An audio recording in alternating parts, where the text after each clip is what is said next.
Ụmụnna ndị ọjọọ, a sị na arụgba afọ ghọrọzie omenala. Igbo bụ Igbo, ekene m unu were na-asị ka nke onye chịrị ya zere. Eji maka na mere ọfụma ebe ahụ ị nọ, ka chi fụrụ taa fụtere gị ihe ọma. O ruo n'oge ahụ anyị ji eme mmemme ekeresimesi, oge ahụ anyị ji enwe aṅụrị ebe ọ pụrụ iche, oge ahụ anyị ji eme mmemme maka ncheta ọmụmụ Jizọs Kraịst, oge ahụ anyị ji alarụ ụlọ ịga mee mmemme ekeresimesi anyị na ezinụlọ anyị dị iche iche. Mana o nwere ihe tụrụ m n'anya maka na ọtụtụ ndị mmadụ m pụrụ iro ịgba ajụjụ ọnụ etu ha si akwado ya bụ ekeresimesi na etu ha si akwado ịlarụ ụlọ ịga mee ya bụ ekeresimesi.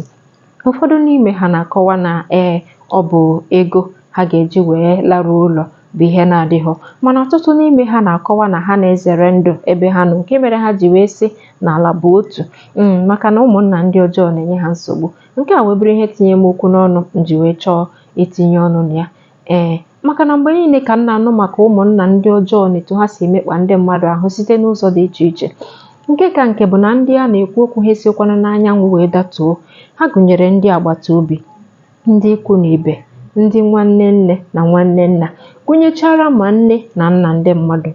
Ọ bụ etu ya bụ ọnọdụ si wee wara ọgọdọ na-adasi ụdị ike ka m tụleke n'uche ma tinye ọnụ na ya, ka wee mara ebe mmiri si abanye opi ụgbọgọrọ maọbụ ọkpịsị amaghị akpụ ka ọ bụ agụba adịrọ nkọ. Wee marazie etu a ga-esi ka ọnwa anyị ukwu wara, maka na onye na-amaghị ebe mmiri bidoro mawa ya anaghị ama ebe ọ nọ wee kwụsị ya.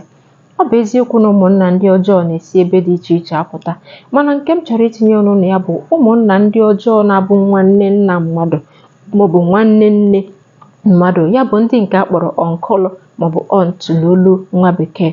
Ọtụtụ ndị jigoro ịlara obodo ha bụ ụjọ ụmụnna ndị ọjọọ na-atụ ha. Ọkwa ịjụọ ịnụ na nwanne nna m gbara njọ, ha ga-egbusisi ụmụ m, ha ekweghị m ṅụọ mmiri tọgbọ iko, ọ kara m mma na ntụkwu ebe m nọ, after all ala bụ otu.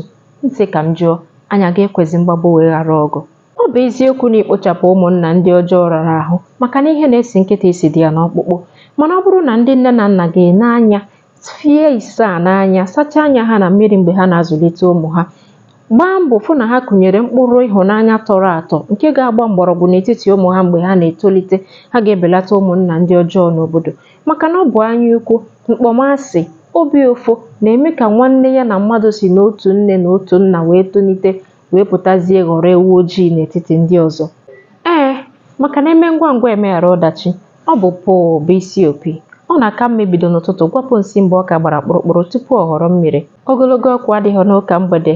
Mgbe ụmụ gị na-etolite, gbaa mbọ hụ na igosighị onye nke ọzọ na ịka afụ ya n'anya wee karịa nwanne ya. Gbaa mbọ hụ na ịkụnyere mkpụrụ ịhụnanya tọrọ atọ n'ebe ha nọ, maka na ụmụnne ji ịhụnanya na ofu obi wee tonite agaghị etonite n'ọdịnihu wee bụrụ ewu ojii maọbụ ụmụnna ndị ọjọọ nyere nwanne ha maọbụ ụmụ ha.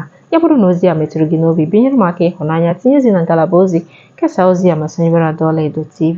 Dịka ị na-eme nke a, ihe ọma ga na-agba mgbọrọgwụ n'ime ndụ gị. Ya gazie.